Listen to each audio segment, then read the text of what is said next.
Guten Tag. Alors aujourd'hui, nous nous retrouvons pour la chronique Allô l'Allemand. Nous allons parler, comme vous l'avez deviné, de Noël. Et Noël se dit en allemand, on va essayer de raviver les souvenirs. Oh, c'est loin déjà. Weihnachten. Voilà, Noël c'est Weihnachten. Alors d'abord, on va faire quelques mots en allemand. Alors le calendrier, ça s'appelle Adventskalender. En voici, je t'interromps 2 secondes, excuse-moi, nous avons 2 exemplaires. En voici un premier. Ah, même 3 ou le troisième? Oh, le troisième se trouve ici. Effectivement. Voici le premier, donc c'est celui qu'on peut trouver dans le commerce, tout fait. Sans vouloir faire de publicité, petite marque suisse, donc de la sphère germanophone, c'est un calendrier Nestlé. Et donc tous les jours, l'enfant va ouvrir une fenêtre du calendrier. En voici un deuxième. Et ça, c'est très caractéristique de l'Allemagne, c'est-à-dire que beaucoup de familles vont fabriquer eux-mêmes leur calendrier. Bon, j'avoue que pour celui-ci, j'ai triché, je ne l'ai pas fabriqué toute seule.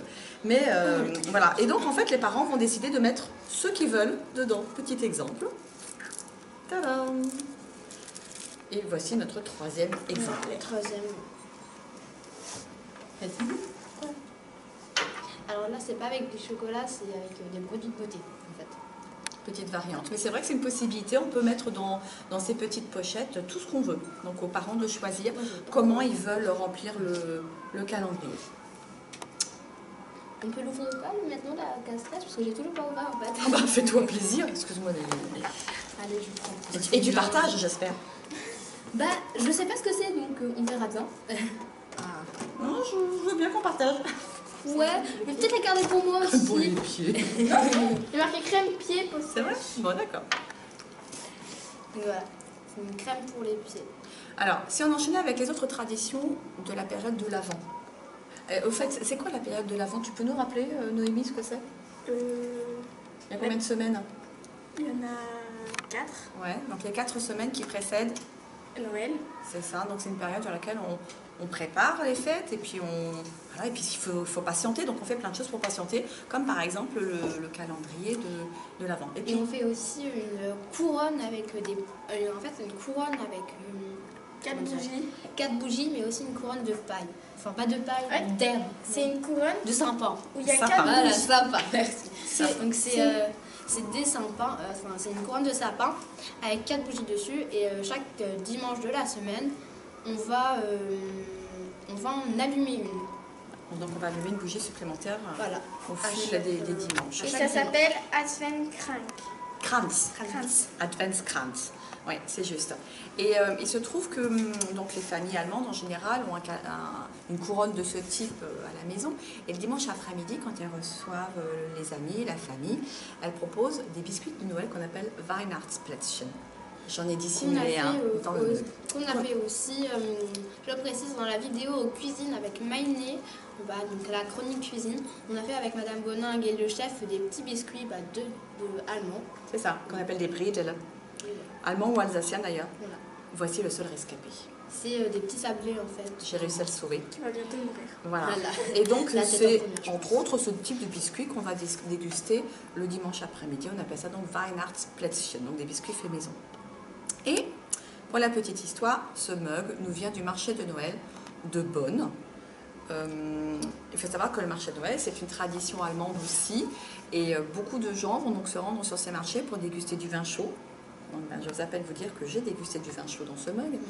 Et ils vont acheter plein de choses pour la décoration, donc pour décorer leur maison pour les fêtes de Noël, comme par exemple des guirlandes. Ça se dit comment en allemand? Guirlande, c'est très difficile, hein, un mot transparent, comme beaucoup d'autres. Qu'est-ce qu'on a d'autre encore? On va trouver des boules de Noël, donc Weihnachtskugel, etc. Des cadeaux, des boules de cadeaux, beaucoup de sucreries, et notamment, donc, voici un bonnet de Noël qui nous vient directement du marché de Noël d'Aix-la-Chapelle. Aix-la-Chapelle, ça se dit Aachen. Sur la tête de Noël aussi. Oui, c'est ça. Mais celui-ci vient donc du marché de Noël d'Aix-la-Chapelle.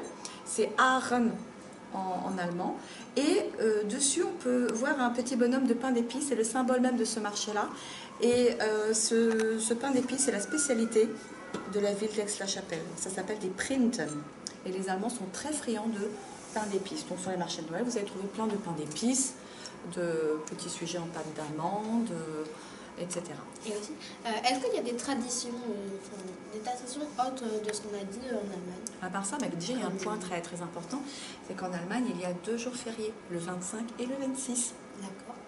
Ça déjà c'est très important, ça c'est une grosse différence par rapport à la France. Et sinon, écoutez, en Allemagne, il y a 2 personnes susceptibles d'apporter les cadeaux. Comment appelle-t-on le Père Noël?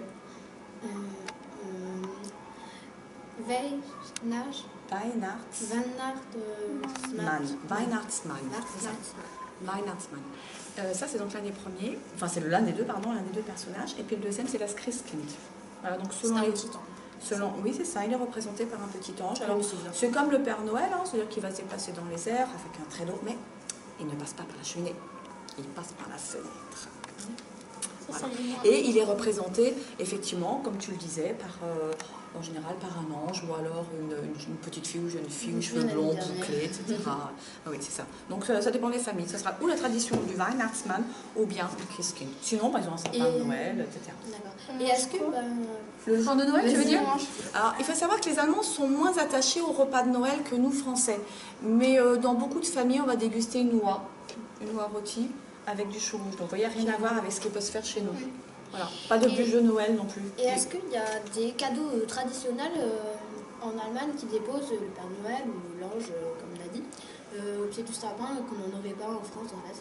Non, parce qu'en fait, les jeunes Allemands sont dans tout point pareil que vous, avec les mêmes passions, les jeux vidéo, etc., les consoles, les téléphones portables. Ils sont tout aussi addicts que vous. Pas de changement. Non, il n'y a pas de différence par rapport à ça. Donc en règle générale, en fait, on va ouvrir les cadeaux le 24 au soir. Et le 25, c'est plutôt dans la famille, sens propre du terme, enfin sens restreint du terme.